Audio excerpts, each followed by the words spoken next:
Okay, today I'm installing bees. I picked up this package of bees yesterday down in southern Minnesota, and now it's time to get them put inside the hive. It's very cold outside. It's maybe 26 degrees. If it was in the upper 40s and no wind, it'd be perfect. But we got snow everywhere. It's anything but ideal. But we have to stick bees in anyway, because otherwise they aren't going to survive. So this is what you call a package of bees. It's usually, I buy a 3-pound package, and that's roughly 10,000 bees. When it's on its way, we've got a can of sugar water for them to eat on the way. Then inside here, this little tab right there, that's where I'll pull the queen out. So I've got this, I'm doing this inside where it's nice and warm, because if you threw all these bees into an ice cold beehive, it's very possible that they wouldn't survive. So with everything being nice and warm, I've got things pretty much ready to go. I've got a frame feeder here. I've got some frames for them to start building the honeycomb on. I've got a little bit of fake pollen. They need pollen that's a source of protein for raising their little ones.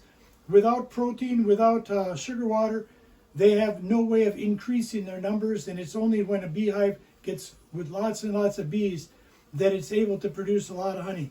So even though we aren't going to have any spring flowers or dandelions or anything for maybe 2-3 weeks, we get the bees and we get them start going. Now, what I got to do here now first, I've got to get the queen out of here. So this is going to look kind of violent, but the bees are all up around this sugar water can, and we got to knock them down so that I can get the sugar water can out and the queen out without all the bees come tumbling out. So we just give them a rap like that. It looks violent, but it shakes the bees down to the bottom. And then you got to get this sugar water can out. A lot of times it's kind of hard because they start building beeswax around it, making it really stuck inside there. So I hit it again and get this thing out. I think it'll come out. You want to get the stuff out, but you don't want all the bees to escape until you're ready for them. So there we go. I got the little queen out. Now I'm going to bring it closer to the camera so maybe you can see if I get things lined up correctly. This is a little queen cage, and it's got a little cork inside here. That's what keeps the queen in. I'm going to be pulling the cork out and put a marshmallow in there. Then the queen will be able to be released. You don't want the queen getting out too terribly fast, so that's why you put the marshmallow in there, so the bees will eat out the marshmallow and get her released. So we've got a queen here. We just set the bees aside here, and I'm going to pull out this little cork, and I watch the queen running around. We don't want the queen to escape. And then what we do, we take a little bit of a marshmallow. I didn't have any dinky ones, so I'll have to take a chunk out of this one, and we put that in the hole.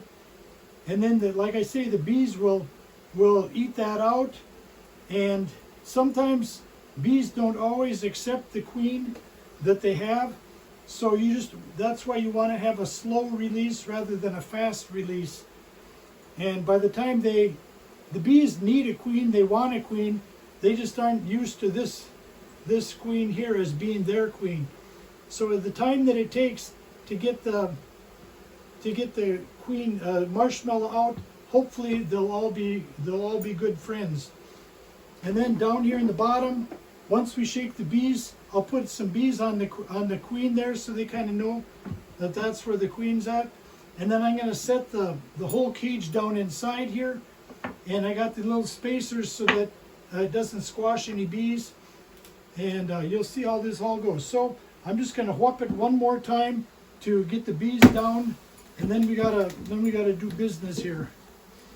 So we got a lot of bees in there, and we take some and we just shake them onto the queen like that, and then the rest of them we just set down inside here and do a slow release technique. Gosh, one got me. So then we put on the inner cover, and then we're going to put on the telescoping cover, and then I'll ratchet strap this whole thing together, and I'll take it out to where the bees are going to be doing their work this year. But so that's what it's all about. A lot of work, but the ideal conditions aren't usually available. But whatever the case is, we've got to get the bees ready for a big, hopefully successful season.